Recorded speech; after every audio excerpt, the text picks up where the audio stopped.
হাদিস শরীফের মধ্যে আব্দুল্লাহ ইবনে উমর ফারুক রাদিয়াল্লাহু তাআলা আনহু থেকে রিওয়ায়াত, আল্লাহ রাব্বি ফরমান, আল মুসলিমু মান সালিমাল মুসলিমুনা মিন লিসানিহি ওয়া ইয়াদিহি।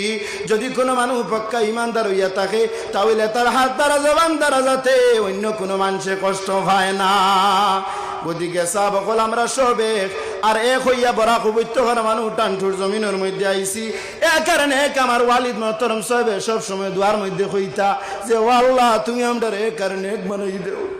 আজ আল্লাহর বলি জমিন নাই, বড় পবিত্র মানুষ এক হইয়া টানঠুর জমিন আইসুন কে আইসুন না। গদিকে আল্লাহর অলির দুয়ারে কবুল ফরমাও, ও আল্লাহ তুমি আমরা সব এক কারণে এক কান তুমি বানাই দেও।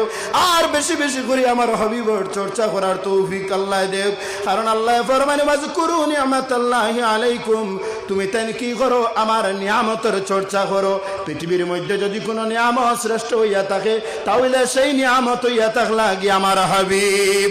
ওদিকে শাইরে ফরমাই, সবসে আলা ওয়ালা হামারা নবী, सबसे वाला वाला हमारा नबी।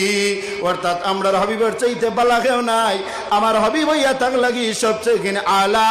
একটা আন্দাজা লাগা কোয়া আমার হাবিবরে যদি একজন মানুষে খালিস মখলিস নিয়তে মহব্বত করিয়া যায়, পাগলের দেওয়ানার বেশি।